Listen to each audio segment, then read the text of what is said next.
Buenas noches, hermanos, hermanas. Vamos a continuar con nuestro estudio de la situación del Medio Oriente. Y como les dije la semana pasada al comenzar este estudio, esto es un paréntesis dentro de lo que estamos estudiando del libro de Romanos.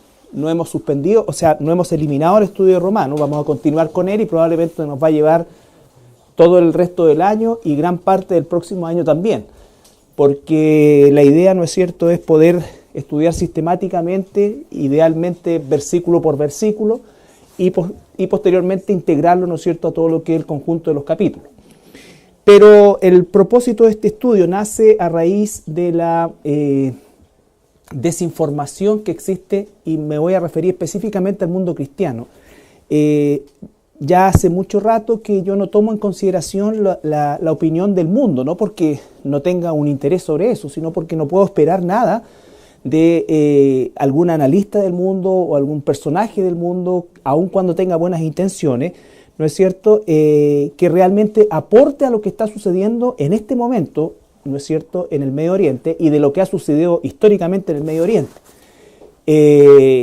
Cosa que ha sido una constante todo el tema de los conflictos. El nacimiento del Estado de Israel se gestó en función de revueltas, guerrillas y después guerras propiamente tal. Por lo tanto, a partir del año 1948 en adelante, la geografía de esta zona del mundo no ha tenido ni un día realmente de paz. Han habido periodos de tregua, pero nunca ha existido una paz, ¿ya? No hay, de hecho, los tratados de paz que se han iniciado, que se han redactado y que de alguna manera se han presentado a las partes, nunca se han firmado. Ya solamente se han firmado realmente preacuerdos, pero nunca ha habido un concepto de tratado de paz. Nosotros los cristianos sabemos que ese tratado de paz va a ser la obra política magistral del anticristo, quien va a lograr hacer que estos tratados que no se han logrado firmar, ¿no es cierto?, se logren firmar y que efectivamente, ¿no es cierto?, exista esta especie de paz que es el jinete con el caballo blanco de Apocalipsis 6, ¿no es cierto?, y que va a ser este personaje, ¿no es cierto?, desde ahí catapultado a la primera magistratura, ya no de un país, ya no de un continente, sino que de una comunidad global. Entonces, por eso es que esto es lo que cada cristiano, y específicamente de nuestra iglesia como responsabilidad primaria, debe responder, ¿no es cierto?, porque es la posición bíblica, porque es la posición bíblica. Esto no es un estudio con el propósito, y lo dije también, de denostar a unos y apoyar a brazo partido a otros, porque ambos pueblos, tanto los árabes, los palestinos, ¿no es cierto?, que son árabes, ¿ya?, y me van a oír hablar de árabes principalmente, rechazan el evangelio porque están bajo una doctrina musulmana, y los judíos también rechazan a Jesucristo porque están bajo una concepción ni siquiera antiguo testamentaria, sino que un conjunto de tradiciones que están compiladas en los libros que realmente los rigen a ellos, que son el Talmud o la Mishnah, ¿ya? La Torá que ellos sacan y besan, ¿no es cierto?, y presentan al pueblo, y que leen en ciertos ceremoniales, no es efectivamente lo que ellos estudian permanentemente. Los rabinos y las escuelas rabínicas y la enseñanza rabínica de todos los que viven bajo este paraguas de religión corresponde principalmente a lo que es el Talmud, ¿ya?, y las muchísimas escritos que se han ido agregando en el tiempo. Entonces tampoco estamos hablando de una población que ama a Cristo, ¿ya? Por lo tanto, lo que estamos haciendo aquí es tener la opinión de Dios y la posición, no la opinión de Dios respecto principalmente a la pertenencia de este territorio. ¿Estamos? Entonces esto no es un estudio anti-árabe ni pro-israelí, no, este es un estudio para establecer la posición de Dios. ¿Estamos? El conflicto en el Medio Oriente, dijimos que nosotros teníamos que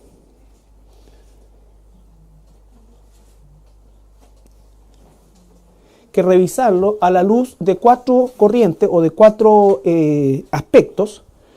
El primero que tenemos que analizar nosotros es el aspecto religioso, el político-económico van de la mano, y una mirada al futuro principalmente a la luz de la semana 70 del libro de Daniel, de la tribulación en el libro de Apocalipsis, del capítulo 4 al 20 del libro de Apocalipsis, que es lo que describe principalmente el futuro de esa zona, ¿ya?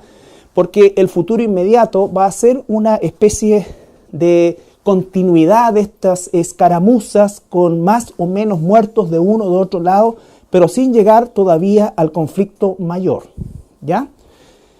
Si tú te quedas y ves el conflicto mayor por la CNN, te vas a acordar de esto. Entonces, ¿por qué el religioso en primer lugar?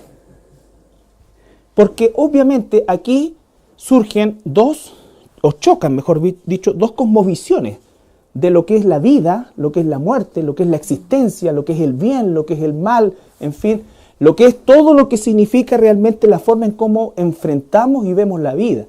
Y por supuesto que el Islam tiene una cosmovisión absolutamente propia, particular y totalmente distinta a la visión que nosotros tenemos en la cultura judeo-cristiana, ¿ya?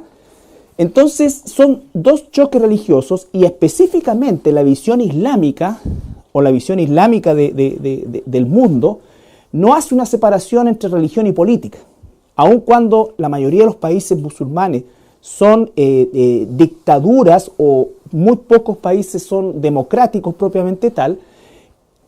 Todos los países musulmanes son gobernados, ¿no es cierto?, en mayor o menor medida por las castas sacerdotales de sus respectivas corrientes islámicas. Vamos a tener que estudiar también las dos corrientes islámicas, que es lo que está produciendo la matanza hoy día, por ejemplo, en Irak, de la que nadie habla, donde hay escenas que son espantosas, donde entre chiitas y sunitas se están matando, ¿no es cierto?, y ya van por lo menos 1000 muertos en eso y nadie de la ONU dice absolutamente nada, ni hay ningún tipo de sanción, nada al respecto, ¿ya? Para que nosotros entendamos que todo lo que recibimos es sesgado porque hay intereses políticos y económicos de por medio, ¿ya?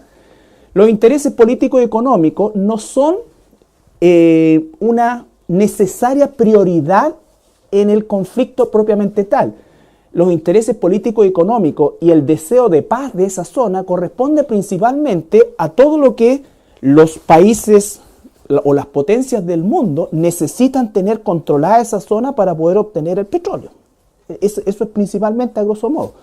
Por lo tanto, todos los esfuerzos, si están matando niños en Ruanda y no hay nada en Ruanda, nadie se va a meter, ¿ya? Nadie se va a meter. O nadie va a hacer mayor aspaviento. Y de hecho sucede, ¿ya?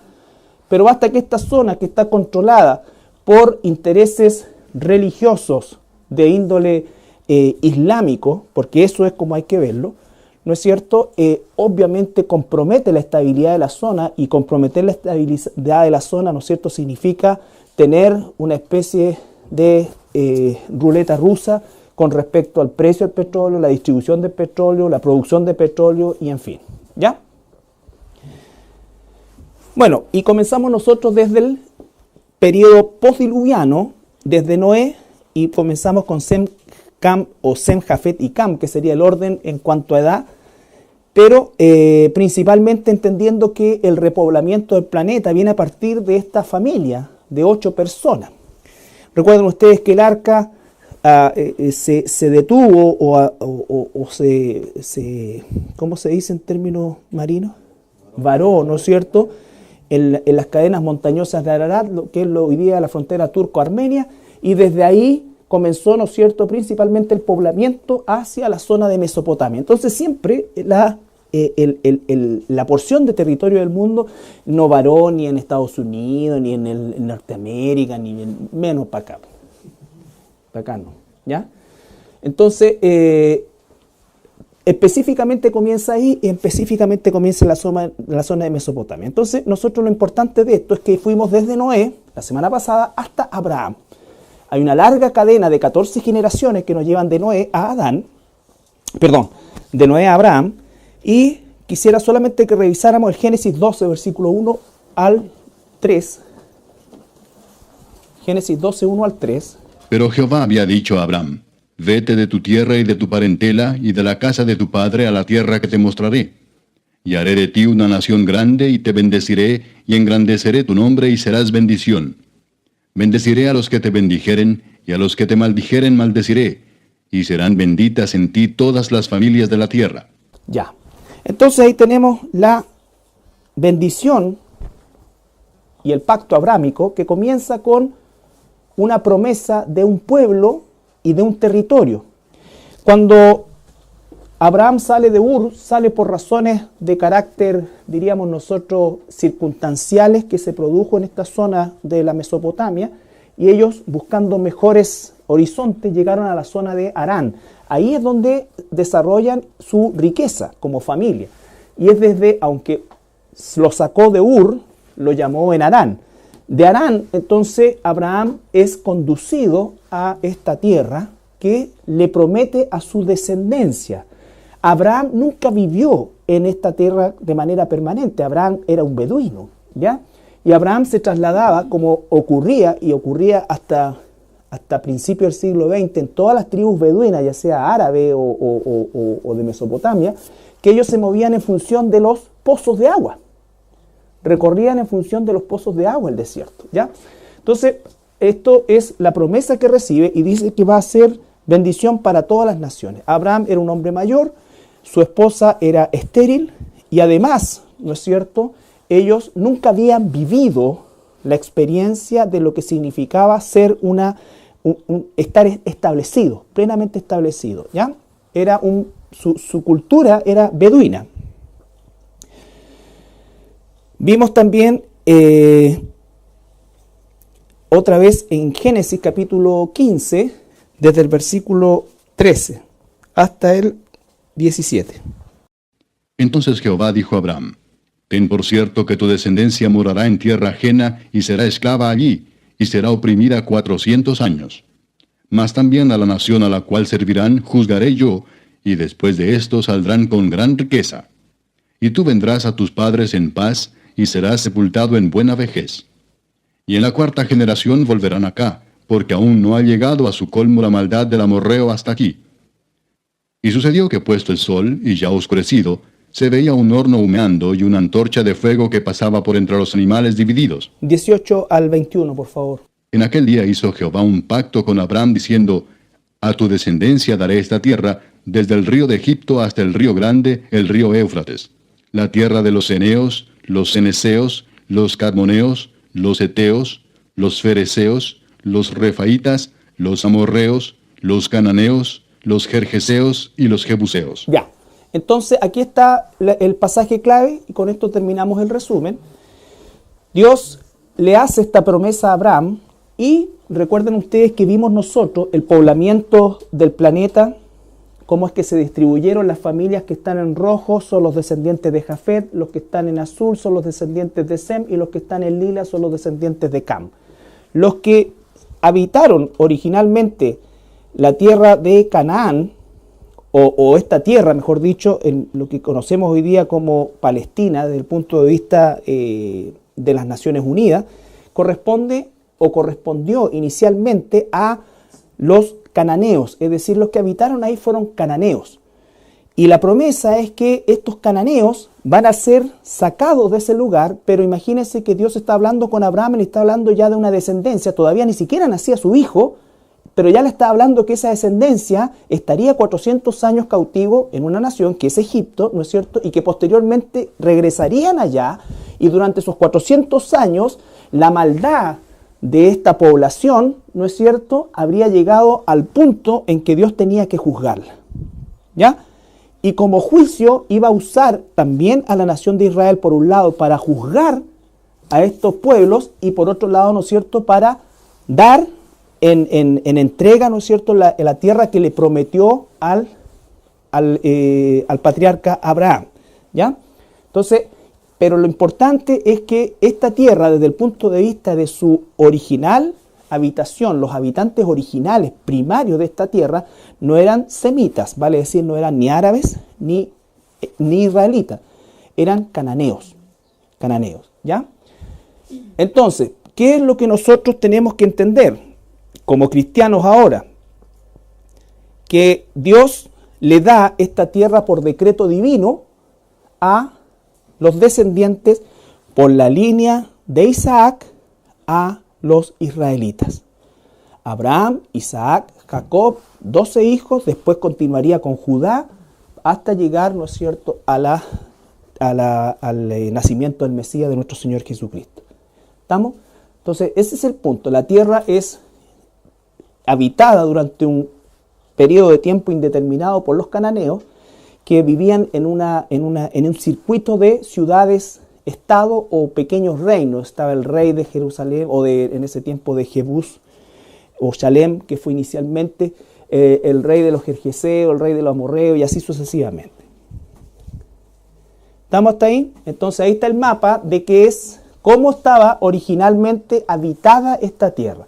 Los filisteos también son de origen camita, pero ellos venían de los llamados pueblos del mar. Ellos venían principalmente de la isla de Creta, que se llamaba en ese tiempo Caftorín. ¿Ya? Ustedes la pueden encontrar por Caftorín. También se le llamaba filisteos, pero inicialmente se le llamó caftoreos. Pero cuando estos caftoreos, que llegaban primero a comerciar a las costas de Canaán, se transformaron en invasores y les nació el gustito por conquistar, se les llamó filisteos, que significa invasores. Ese es el significado de la palabra filisteo, ¿ya? O filistín. Pero tampoco los habitantes palestinos son descendientes de los filisteos, porque ellos son semitas. Los filisteos son camitas. Es la misma tierra. Mar Mediterráneo, Israel. Bueno, acá hay grandes lunares de autoridad palestina. Jordania, Siria, el Líbano, Egipto, desierto. ¿Ya? A ver. Hoy vamos a ver desde Abraham, Moisés, Josué. ¿Ya? Abraham, Moisés, Josué.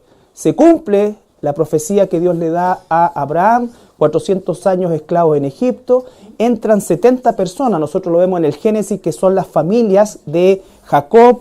El faraón era amigo personal de José y le dice: dale a tu familia la mejor tierra. Y entonces los judíos, ni tontos ni perezosos, se agarran la parte del delta del Nilo, que es la única parte, o la parte pero fértil, que es donde el Nilo se divide en muchos brazos, y entonces se establecen ahí. Aproximadamente logran prosperar durante 80 años sin ser molestados, pero después se sucede un faraón que los desconoció y desconoció todos los tratos que habían tenido inicialmente y los esclavizó. ¿Ya? Por lo tanto, ellos estuvieron más o menos 320, 350 años bajo este concepto de esclavitud.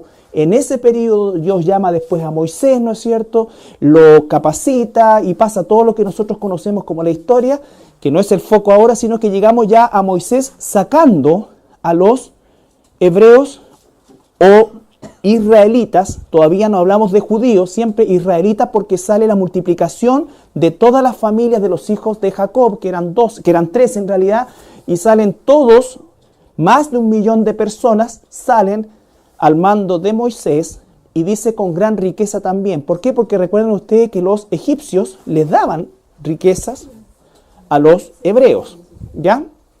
Entonces, salen cantando felices, todo libre, ¿ya? Y a poco andar del camino comienza inmediatamente, ¿qué cosa? A quejarse, que no tenemos esto, que no teníamos esto, que allá teníamos esto, que allá teníamos todo otro. Entonces comienza toda esta situación, y dentro de todo ese proceso Moisés lo llenan, ¿ya? Después de muchas cosas, y en vez de hacer 1, 2, 3 que salga el agua, ¡guau!, le da con rabia una piedra y sale el agua, y eso Dios no se lo perdonó. No se lo perdonó. Y le dice entonces: Moisés, tú has sido un siervo fiel, pero tú no vas a entrar a la tierra de Canaán. El que va a entrar va a ser tu siervo Josué. Así que prepáralo. ¿Ya? Prepáralo. Ahí se ve la grandeza de Moisés, se ve la humildad de Moisés, porque Moisés lo que hizo fue exactamente lo que Dios le dijo. Preparó a Josué, y lo preparó tan bien, ¿no es cierto?, que Josué siempre agradó a los ojos de Dios. Deuteronomio 32, 48 al 52 registra, recuerden ustedes, Deuteronomio, Deutero es, y nomos es ley, repetición de la ley, o Deutero también se considera segunda ley, pero la traducción exacta es repetición de la ley, porque es la misma ley. Es un resumen que hace Moisés y se lo entrega a la nueva generación, la generación que va a entrar a conquistar esta tierra de Canaán. Recuerden que el Señor juzgó a la generación que salió de Egipto, todos los que salieron de Egipto y tenían 20 años y un día, murieron en el desierto. Todos. Y los que tenían 20 años o 19 años y 364 días. No, el calendario judío es más chico. 350 días. ¿Ya? Entraron a la tierra. Hizo el corte acá. Por lo tanto, a lo más vivieron estos 60 años. Todos murieron en el desierto. ¿Ya? En distintas maneras. No se olviden que en el desierto Dios se mandó varias, ¿cómo se llama? Ejecuciones masivas. ¿Ya? A excepción de Josué y Caleb, ¿ya? Que fueron los únicos de esa generación que entraron, ¿ya? Entonces, esta situación, dice, ahora sí, entendiendo esto, Dios a toda esta generación de los menores de 20 y de los que habían nacido en el desierto, que eran jovencitos al momento de entrar a Canaán, les hace un resumen de la ley.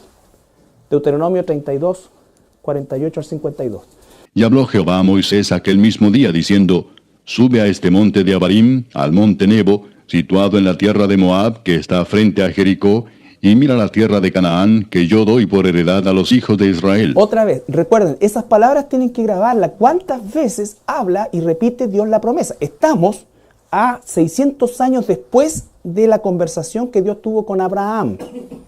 Y está repitiendo exactamente la misma promesa, el cumplimiento del pacto abrámico. Y muere en el monte al cual subes, y sé unido a tu pueblo, así como murió a Aarón tu hermano en el monte Hor, y fue unido a su pueblo. Por cuanto pecasteis contra mí en medio de los hijos de Israel en las aguas de Merida, de Cades, en el desierto de Sin, porque no me santificasteis en medio de los hijos de Israel. Verás, por tanto, delante de ti la tierra, mas no entrarás allá a la tierra que doy a los hijos de Israel. Ya. 34, 1 hasta el 7 nomás. Recuerden, la promesa es la misma. Entonces, ¿a quién le da el soberano de la tierra? Si ustedes llevan una Biblia a las Naciones Unidas, no lo va a pescar nadie, pero no importa que las Naciones Unidas no lo pesquen, porque las Naciones Unidas creen que tienen el control lo tiene Dios, y por lo tanto nosotros estamos del lado de Dios. Y si Dios dice que esa tierra le pertenece a los israelitas, aun cuando ellos hoy rechacen al Mesías, ese endurecimiento es en parte porque va a llegar un momento en cuando entre la plenitud de los gentiles, vale decir, cuando el último no judío entre al redil de Dios, Dios va a sacar la iglesia y se va a activar inmediatamente la semana 70 que está determinada para el pueblo y la ciudad de Daniel, no la tuya ni la mía. ¿Ya? Subió Moisés de los campos de Moab al monte Nebo, a la cumbre del Pisga que está enfrente de Jericó. Y le mostró Jehová toda la tierra de Galaad hasta Dan, todo Neftalí, y la tierra de Efraín y de Manasés, toda la tierra de Judá hasta el mar occidental, el Negev y la llanura, la vega de Jericó, ciudad de las palmeras hasta Zoar. Y le dijo Jehová, esta es la tierra de que juré a Abraham, a Isaac y a Jacob, diciendo, a tu descendencia la daré. Te he permitido verla con tus ojos, mas no pasarás allá. Y murió allí Moisés, siervo de Jehová, en la tierra de Moab, conforme al dicho de Jehová. Y lo enterró en el valle, en la tierra de Moab, enfrente de Bet Peor, y ninguno conoce el lugar de su sepultura hasta hoy. Era Moisés de edad de 120 años cuando murió. Sus ojos nunca se oscurecieron, ni perdió su vigor. ¿Ya? ¿Estamos claros entonces? Ahora, esta imagen la puse porque esto es el monte Nebo. Esta parte hoy día corresponde a la ribera oriental del Mar Muerto, y del río Jordán incluido, ¿no es cierto? Y el monte Nebo se puede ver desde el otro lado porque es absolutamente visible. Las alturas en Israel son bajitas, el promedio son 450 metros de alto, ¿no es cierto? Todos los montes que se nombran en la Biblia, ¿ya? El Hermón, todos estos montes no sobrepasan los 500 metros. Bueno, este monte se encuentra hoy día en lo que es Jordania, ¿ya? Hay un mirador en el monte Nebo, ¿no es cierto?, donde se pudo haber parado Moisés, cualquiera de estos lados podría haber sido, ¿no es cierto? Pero se colocó esta piedra gigante acá y están todas las ciudades de que habla Deuteronomio 34, ¿no es cierto?, están descritas acá. Entonces Moisés efectivamente tuvo una panorámica de esta tierra prometida, ¿no es cierto?, pero él no entró. ¿Qué es lo importante de esto? ¿No es cierto? Es que efectivamente Dios confirma con la descendencia abrámica del lado de Isaac, Jacob, ¿no es cierto?, que es Israel, que esta tierra Él se las da. Pero Moisés guió al pueblo durante estos 40 años, sin embargo, Él no entró con el pueblo, no los introdujo, ¿ya? Importante, se repite otra vez lo mismo dicho. Por lo tanto, bíblicamente esas tierras están dadas por decreto divino a los israelitas. A los israelitas, ¿ya? Cuando cruzó Moisés no se encontró con árabes, se encontró con cananeos. Y comienza la conquista, el cruce del Jordán. Ahí está el monte Nebo, que está frente a Bet Peor, y alcanza a ver este pedacito del Mar Muerto. ¿Qué es eso? ¿Ya? Entonces va a entrar ahora Josué a conquistar la tierra de Canaán. ¿Ya? Dios ya se la había dado, pero él tenía que conquistarla, tomar posesión de ella, ¿no es cierto? Y vamos a ir a Josué capítulo 1, versículo 1 al 6. Aconteció después de la muerte de Moisés, siervo de Jehová, que Jehová habló a Josué, hijo de Nun, servidor de Moisés, diciendo: Mi siervo Moisés ha muerto. Ahora pues levántate y pasa este Jordán, tú y todo este pueblo, a la tierra que yo les doy a los hijos de Israel. Yo os he entregado, como lo había dicho a Moisés, todo lugar que pisare la planta de vuestro pie, desde el desierto y el Líbano hasta el gran río Éufrates, toda la tierra de los heteos hasta el gran mar donde se pone el sol será vuestro territorio. Nadie te podrá hacer frente en todos los días de tu vida. Como estuve con Moisés, estaré contigo. No te dejaré ni te desampararé. Esfuérzate y sé valiente, porque tú repartirás a este pueblo por heredad la tierra de la cual juré a sus padres que la daría a ellos. Aquí tenemos nosotros estas aparentes contradicciones, ¿no es cierto?, pero que tienen una función aplicativa. Ojo, aplicativa, no contextual. El contexto es la conquista de Canaán. Pero aplicativamente nosotros encontramos esta especie de dualidad entre lo que dice el Señor: yo te he dado toda la tierra, donde tú pongas el pie va a ser tuyo, yo estoy contigo todos los días que estas cosas, pero esfuérzate y sé valiente. Entonces alguien dice: bueno, si me lo está dando todo, ¿para qué me tengo que esforzar si Él me lo está dando? ¿No es cierto? Es como la típica situación en que nosotros decimos: bueno, si Dios es el que Él elige, ¿para qué tengo que evangelizar yo? No, lo tuyo es esforzarte y ser valiente, ir y predicar el evangelio. Ese es el punto. La parte de Dios es de la parte de Dios.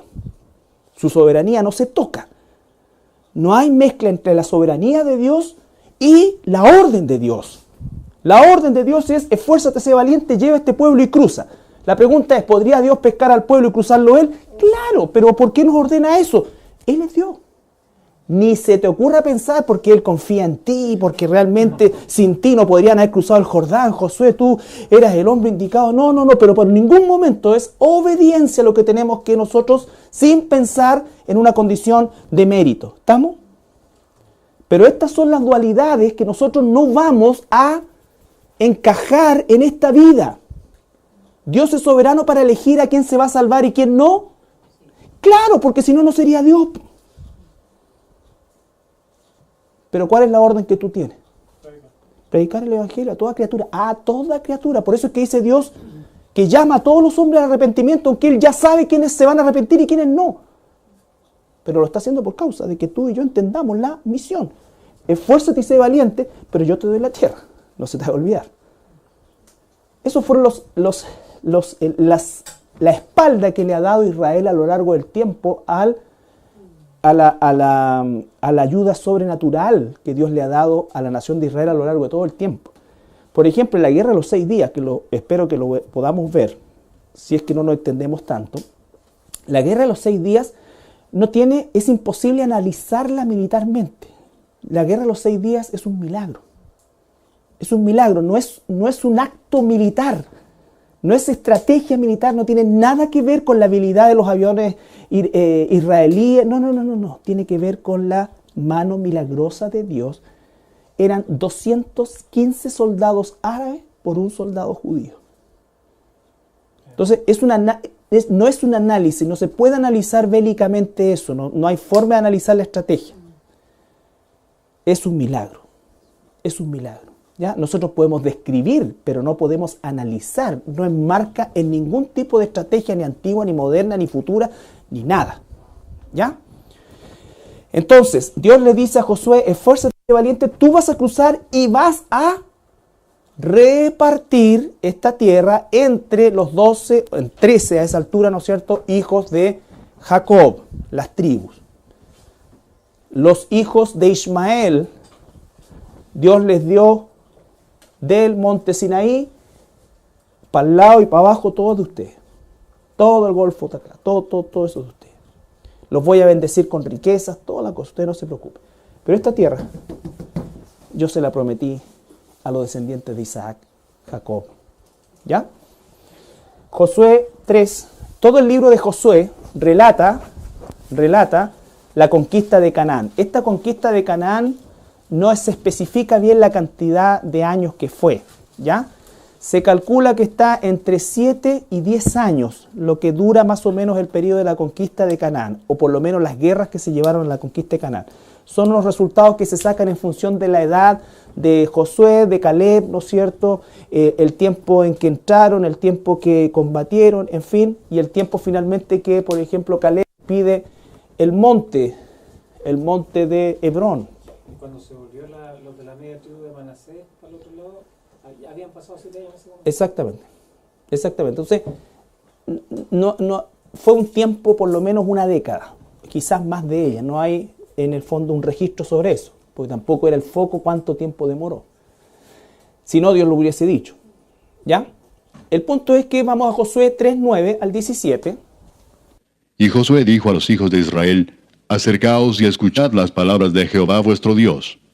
Y añadió Josué, en esto conoceréis que el Dios viviente está en medio de vosotros, y que él echará de delante de vosotros al cananeo, al eteo, al heveo, al fereceo, al jerjeseo, al amorreo y al jebuseo. No dice echaré al árabe, no echaré al otro semita, son todos camitas. He aquí el arca del pacto del Señor de toda la tierra pasará delante de vosotros en medio del Jordán. Tomad pues ahora 12 hombres de las tribus de Israel, uno de cada tribu. Y cuando las plantas de los pies de los sacerdotes que llevan el arca de Jehová, Señor de toda la tierra, se asienten en las aguas del Jordán, las aguas del Jordán se dividirán, porque las aguas que vienen de arriba se detendrán en un montón. Y aconteció cuando partió el pueblo de sus tiendas para pasar el Jordán, con los sacerdotes delante del pueblo llevando el arca del pacto, cuando los que llevaban el arca entraron en el Jordán, y los pies de los sacerdotes que llevaban el arca fueron mojados a la orilla del agua, porque el Jordán suele desbordarse por todas sus orillas todo el tiempo de la siega, las aguas que venían de arriba se detuvieron como en un montón bien lejos de la ciudad de Adám, que está al lado de Zaretán, y las que descendían al mar del Arabá, al mar salado, se acabaron y fueron divididas, y el pueblo pasó en dirección de Jericó. Mas los sacerdotes que llevaban el arca del pacto de Jehová estuvieron en seco, firmes en medio del Jordán, hasta que todo el pueblo hubo acabado de pasar el Jordán, y todo Israel pasó en seco. Ya, entonces vemos un milagro muy similar a la abertura del Mar Rojo, ¿no es cierto?, a la división del Mar Rojo, pero en el río Jordán, que seguramente debe haber traído mucha más agua de la que trae el día de hoy. ¿Ya? Pero ¿qué ocurre? Sí, fíjense, y van los sacerdotes llevando el arca. ¿Qué vemos después? ¿Por qué muere Usa? Porque el arca la están llevando arriba de bueyes. El arca había que llevarla, los coatitas tenían que llevarla con las barras, ¿no es cierto? Y esa era la función de ellos. Eran parte o una de las familias de la tribu de Leví que estaba encargada del transporte del arca. ¿Ya? Entonces, pasan los hijos de Israel y Dios le recalca que Él les dará la tierra. Él les dará la tierra. Siempre todo está en control de Dios. ¿Ya? Y dice que pasan a Jericó. Establecen campamento en Gilgal y la primera ciudad que toman es Jericó, suben a Jai y así sucesivamente comienzan la conquista, que fue una conquista imperfecta. Fue una conquista imperfecta. ¿Cuál fue la orden de Dios? Extermina todo. Guaguas, niños, perros, gatos, todo, mujeres embarazadas, todo. Para que nosotros entendamos que Dios no es solo only in his love. Todo lo que necesitamos de amor, mentira. Recuerden ustedes, Dios le dio 400 años a los cananeos para arrepentirse. Y la maldad de los cananeos llegó a un punto. Ahora, nosotros si supiéramos lo que hacían los cananeos, ¿no es cierto? Habríamos mandado un fiscal. No habría hecho nada. Entonces, lo que pasa acá, la depravación gigante que había, gigante. Recuerden que Dios juzgó al mundo en el capítulo 6 del Génesis, y cuando vino el diluvio, eliminó todos los seres humanos. ¿Habían chinitos en esa época? Probablemente sí. ¿Había gente en otros lugares que no eran la parte de la Mesopotamia? Probablemente sí. Murieron todos. El juicio de Dios fue así. Ahora, ¿qué le pasaba a los niñitos cananeos? A los bebitos cananeos se iban al cielo. No habrían sido cananeos, no habrían practicado las religiones paganas de los cananeos. Por lo tanto, desde ese punto de vista nosotros entendemos la misericordia de Dios también. ¿Ya? Por supuesto que esto es pero aberrante a todo el humanismo, incluso cristianos que dicen ¿cómo puede esto pasar allá? Y toda esta situación. No estoy haciendo un llamado ni a la violencia, simplemente estoy diciendo que Dios dio una orden y no se cumplió. ¿Por qué? Porque Josué y los israelitas se creyeron más buenos que Dios. Más buenos que Dios. Dios les dijo, mata todo. Desde el niño de pecho hasta el anciano. Mujer, todo. Los animales. Y además no tomes nada. Nada. ¿Ya? Entonces fue una conquista imperfecta. Originalmente Dios les había dado desde la ribera oriental del Nilo hasta la ribera occidental del Éufrates, desde el Líbano hasta el límite abajo, ¿no es cierto? Iba a ser el monte Sinaí. Eso cortaba el límite norte de Israel, que es todo lo que conocemos hoy día como el desierto del Negev, hoy día el desierto de Arabia, el arábico, ¿ya? Entonces fue una conquista imperfecta. Sin embargo, esta conquista imperfecta igual dio origen al reparto de las tierras, y este es el primer mapa geográfico de la tierra de Israel, ¿no es cierto?, como tierra de Israel, donde aparecen todas las tribus con su porción de territorio, ¿ya? Esta era la forma en cómo Dios había establecido esta repartición para los hijos de Jacob, cumpliendo la promesa. Por supuesto que fue imperfecta.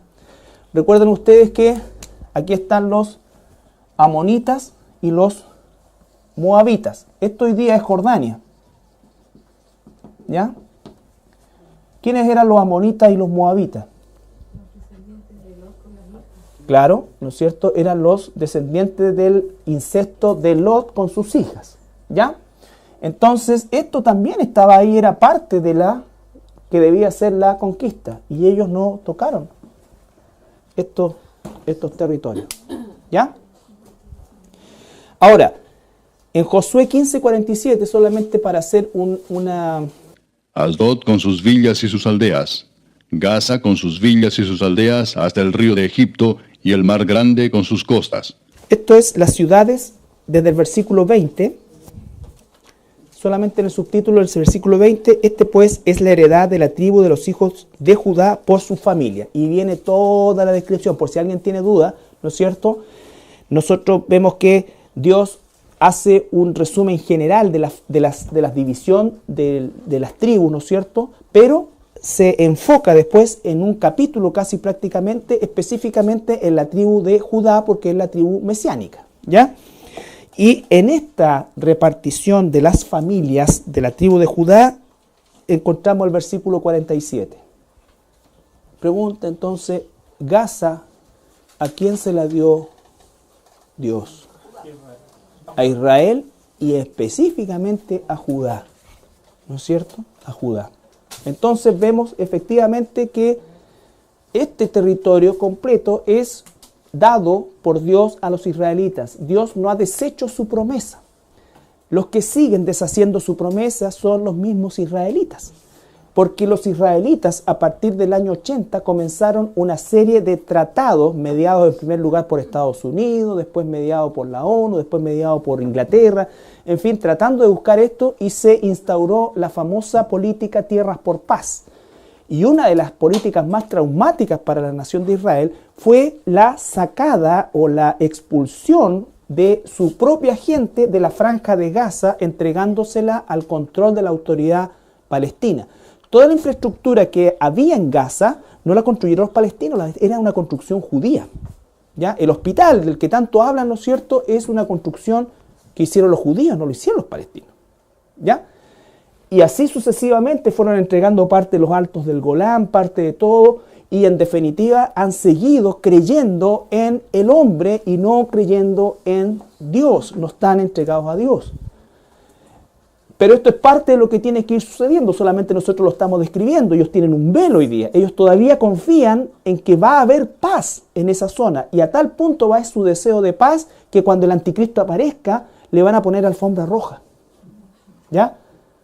Entonces, esta es la división de la tierra originalmente, cómo es que Dios se las dio a los judíos, siendo inclusive primero una conquista imperfecta y una repartición también, por supuesto, imperfecta. Sin embargo, lo que interesa en esta parte del estudio es ver cómo el dominio judío, ¿no es cierto?, viene por parte de la mano de Dios. Habitantes originarios los cananeos, expulsados con orden de exterminio por parte de Dios, conquista imperfecta. De hecho, le había dicho, no tomes mujeres de los cananeos, y comienza todo un proceso en el cual los israelitas comienzan a desobedecer. Pero Dios, a pesar que los disciplina, ¿no es cierto?, no rompe su pacto, porque ese pacto lo hizo con su amigo Abraham. Y después va a decir, por amor a mi siervo David. O sea, él respeta el pacto sempiterno, porque si no respetara Dios el pacto, o sea, si el pacto dependiese de la fidelidad nuestra, por supuesto que ya se habría roto mucho tiempo. Y todo eso tiene una función aplicativa, no contextual, sino que aplicativa a nuestra propia realidad, ¿no es cierto?, de infidelidad y de la promesa de Dios. Por eso que no es nuestra fe lo que nos mantiene unidos a Dios, es su fidelidad. Su fidelidad la que nos mantiene unidos a Él. La promesa que nos hizo. La promesa que nos hizo. ¿Ya? ¿Alguna pregunta hasta ahí? La próxima semana, pues ya no vamos a alcanzar, ¿no es cierto?, vamos a ver muy rápidamente, para entrar ya un poco a lo que es el periodo, ¿no es cierto? Vamos a ver el reinado de Saúl, que cambia la geografía del mismo territorio, la distribución del mismo territorio. Después el reinado de David y Salomón. Después hay una guerra civil entre las tribus. El reino se divide y comienza, después de la división del reino y de la sucesión de una serie de reinados nefastos, ¿no es cierto?, tanto en el norte como en el sur, comienza el periodo de las deportaciones de los cautiverios, comenzando por la gran invasión asiria, con la deportación de las 10 tribus del norte, que posteriormente los dispersaron por todo el mundo y nunca más se volvieron a juntar como tribus. Después ahí tenemos la magnitud del imperio asirio. Después viene el imperio babilónico. Nabucodonosor, 500 años después de la invasión de los asirios, se lleva a las tribus del sur, que son 2 nomás, Benjamín y Judá. Después viene el imperio medo-persa. Todo esto está relatado en los libros de Daniel principalmente.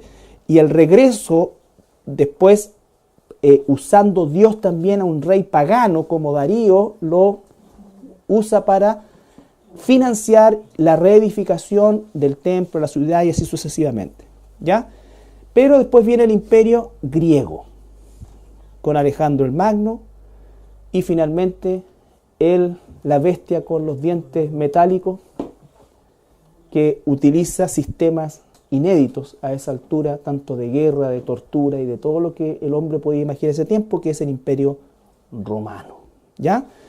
Y finalmente después tenemos, a partir de ese tiempo, tenemos la fecha clave, que es el año 70 después de Cristo, y ese año 70 después de Cristo es la destrucción del templo, ¿no es cierto?, y la dispersión de los judíos, que dura hasta el año 1948. Es decir, antes, ya 1914, ya se había establecido el movimiento vamos a hablar del sionismo, ¿no es cierto?, cómo es que esto se levanta, en fin. Pero en estos 2000 años, los judíos se dispersan por el mundo en dos grandes grupos. Los que van hacia la parte de la península ibérica, que son los sefardíes, y los que van principalmente a la Europa oriental, ¿no es cierto?, que son los Ashkenaz, que son los nombres que los judíos les daban a los distintos territorios. Entonces tenemos los judíos ashkenitas y los judíos sefardíes. La población actual de Israel, la gran mayoría son ashkenaz. Ahora, los últimos 10 años han estado llegando judíos sefarditas y judíos principalmente de las grandes colonias de Argentina. Entonces todo eso lo vamos a ver, pero es necesario entender cómo es que fueron los distintos imperios teniendo una influencia sobre la cultura judía, ¿ya? Como sobre la cultura judía. Una duda, en la primera invasión fue una deportación o arrancar o ¿Cuál? Aniquilamiento. ¿En la de los asirios? ¿Sí? No, hubo de todo. Hubo aniquilamiento, hubo deportación, ¿no es cierto? Y los vendieron como esclavos, y esa es la realidad de las cosas. No me acuerdo bien, pero la palabra de Dios no era que los iba a exterminar de la tierra. Y ahí ¿A quiénes? las destruyó. No, los iba a dispersar. La palabra que ocupa es dispersar, ¿ya? No los va a exterminar, los iba a dispersar, ¿ya?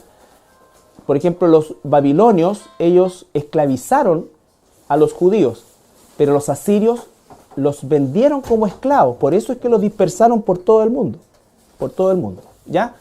Y además los asirios llevaron gente ajena a vivir a la tierra del reino del norte, que se transformaron después los primeros samaritanos. Ok, estamos entonces. ¿Alguna pregunta? La próxima semana entonces vamos a ver los reinos, la división del reino, las deportaciones, la influencia de los distintos imperios, el pequeño foco de rebelión que hay entre el término del dominio griego y el comienzo del dominio romano, que no dura más de 30 años, que es la famosa familia de los macabeos y asmoneos, y después ya definitivamente bajo el dominio romano. Pero siempre hay población israelita en la zona, siempre. No hay registros de población árabe establecida. Por supuesto que pasaban árabes por ahí permanentemente por el tema de la ruta comercial, pero no había población árabe establecida. Hasta el periodo del Islam, que es 700 años después de Cristo. Y responder, ¿no es cierto?, ¿por qué es la posición bíblica? ¿Por qué es la posición bíblica? Esto no es un estudio con el propósito, y lo dije también, de denostar a unos y apoyar a brazo partido a otros, porque ambos pueblos, tanto los árabes, los palestinos, ¿no es cierto?, que son árabes, ¿ya?, y me van a oír hablar de árabes principalmente,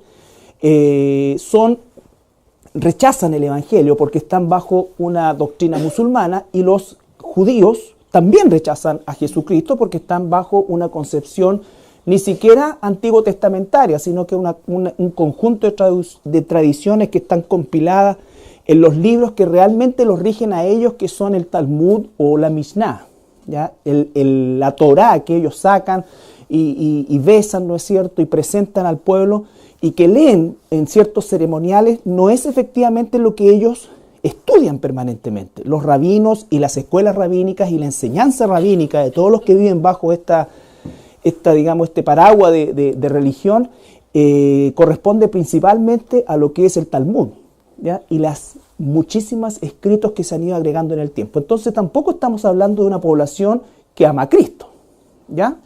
Por lo tanto, lo que estamos haciendo aquí es tener la opinión de Dios y la posición, no la opinión de Dios respecto principalmente a la pertenencia de este territorio. ¿Estamos? Entonces esto no es un estudio anti-árabe ni pro-israelí, no, este es un estudio para establecer la posición de Dios, aun cuando tenga buenas intenciones, ¿no es cierto?, que realmente aporte a lo que está sucediendo en este momento, ¿no es cierto?, en el Medio Oriente y de lo que ha sucedido históricamente en el Medio Oriente. Cosa que ha sido una constante, todo el tema de los conflictos. El nacimiento del Estado de Israel se gestó en función de revueltas, guerrillas y después guerras propiamente tal. Por lo tanto, a partir del año 1948 en adelante, la geografía de esta zona del mundo no ha tenido ni un día realmente de paz. Han habido periodos de tregua, pero nunca ha existido una paz, ¿ya? No hay, de hecho, los tratados de paz que se han iniciado, que se han redactado y que de alguna manera se han presentado a las partes, nunca se han firmado, ¿ya? Solamente se han firmado realmente preacuerdos, pero nunca ha habido un concepto de tratado de paz. Nosotros los cristianos sabemos que ese tratado de paz va a ser la obra política magistral del anticristo, quien va a lograr hacer que estos tratados que no se han logrado firmar, ¿no es cierto?, se logren firmar y que efectivamente, ¿no es cierto?, exista esta especie de paz que es el jinete con el caballo blanco de Apocalipsis 6, ¿no es cierto?, y que va a ser este personaje, ¿no es cierto?, desde ahí catapultado a la primera magistratura, ya no de un país, ya no de un continente, sino que de una comunidad global. Entonces, por eso es que esto es lo que cada cristiano, y específicamente de nuestra iglesia como responsabilidad primaria, debe... ¿Vamos? El conflicto en el Medio Oriente, dijimos que nosotros teníamos que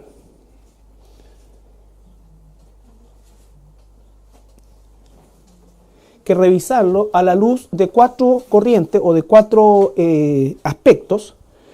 El primero que tenemos que analizar nosotros es el aspecto religioso, el político-económico van de la mano y una mirada al futuro principalmente a la luz de la semana 70 del libro de Daniel, de la tribulación en el libro de Apocalipsis, del capítulo 4 al 20 del libro de Apocalipsis, que es lo que describe principalmente el futuro de esa zona, ¿ya?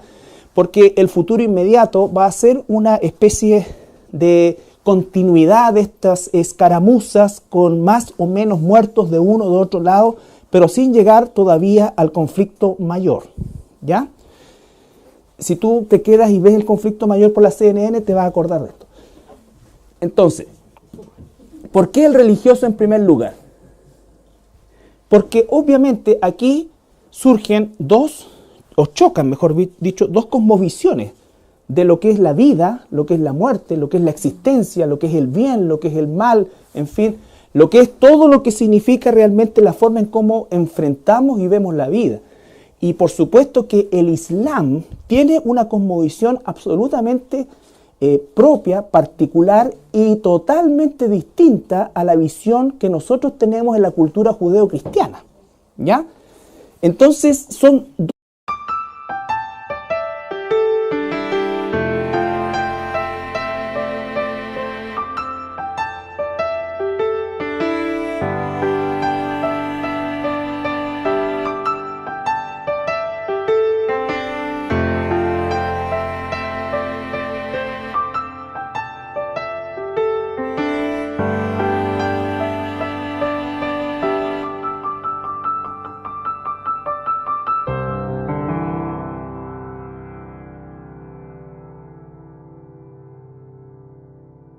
Buenas noches, hermanos, hermanas.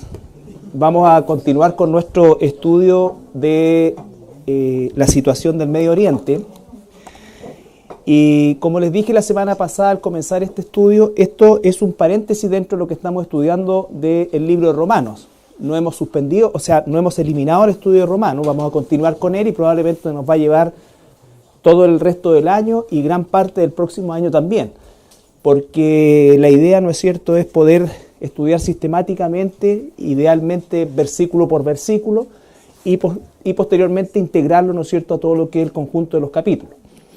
Pero el propósito de este estudio nace a raíz de la desinformación que existe, y me voy a referir específicamente al mundo cristiano. Ya hace mucho rato que yo no tomo en consideración la opinión del mundo, no porque no tenga un interés sobre eso, sino porque no puedo esperar nada de algún analista del mundo o algún personaje del mundo. Los choques religiosos y específicamente la visión islámica o la visión islámica del mundo no hace una separación entre religión y política.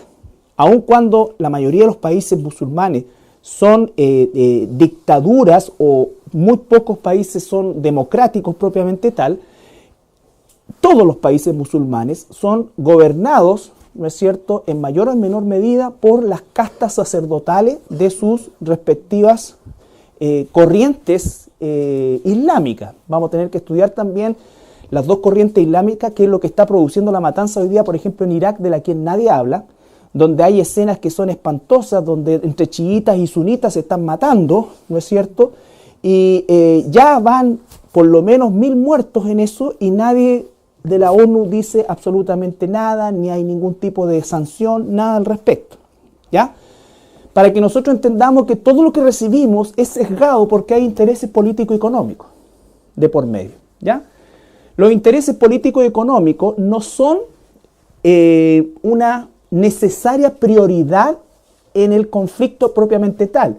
Los intereses políticos y económicos y el deseo de paz de esa zona corresponde principalmente a todo lo que los países o las potencias del mundo necesitan tener controlada esa zona para poder obtener el petróleo.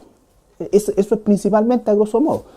Por lo tanto, todos los esfuerzos, si están matando niños en Ruanda y no hay nada en Ruanda, nadie se va a meter, ¿ya? Nadie se va a meter. O nadie va a ser mayor aspaviento. Y de hecho sucede, ¿ya?